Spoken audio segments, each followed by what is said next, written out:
Hello and welcome to my allotment plot here in the splendid Vale of Evesham. My name is Mike Dunning, and during the course of the next few minutes I'd like to share with you some of the small contributions I've made to wildlife and nature during lockdown, and I do hope you enjoy it.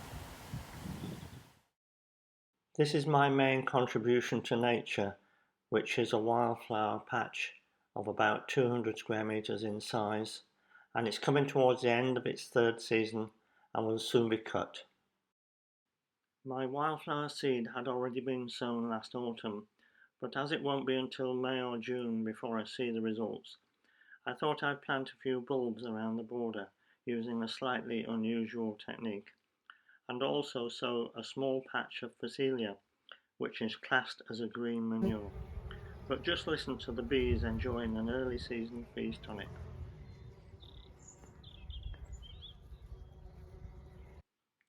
Here's an example of just some of the wildflowers I've had here this year.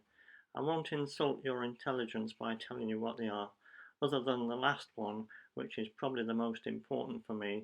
It's yellow rattle.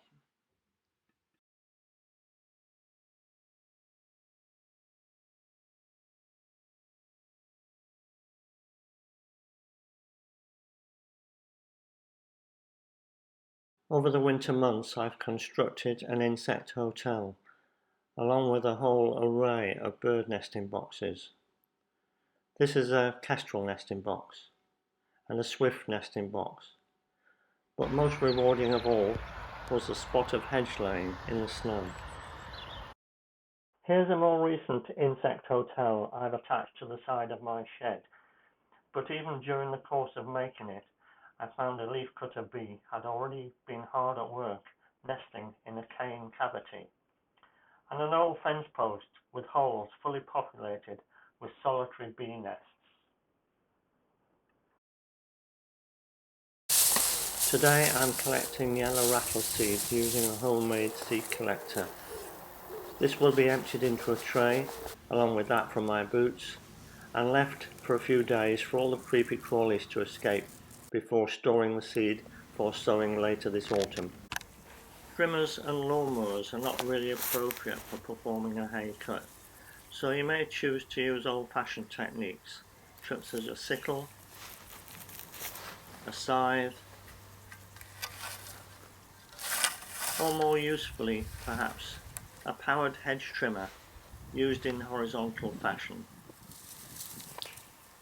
Once cut, the grass and wildflowers are left for about 2 weeks before being raked off, thereby reducing the nutrition in the soil, which is what wildflowers thrive on. Because I've got quite a large plot to cut, this year I've treated myself to a self-propelled scythe. These, however, can be hired for the day and make life so much easier.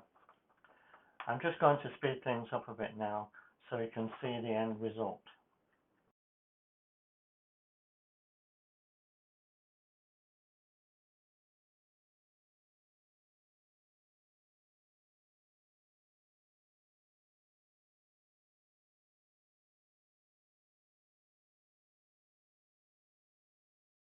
Later this autumn, along with seed I've collected, I'll be using a British native wildflower seed mix to oversow my wildflower patch using a lawn fertilizer spreader and dry silver sand. I'm oversowing as I'm still trying to find the right balance of annual and perennial flowers. I will also be sowing some of this seed in plugs for planting in the spring. Well, that was a very rapid run through what I've been up to in the last 12 months. There's lots more I'd like to show you, but perhaps I'll leave that for another time. In the meantime, I do hope I've inspired you to make your own contribution to nature in some small way. I'm back home now. It started raining, so I don't have to do any watering this weekend. Thanks very much for watching, and goodbye.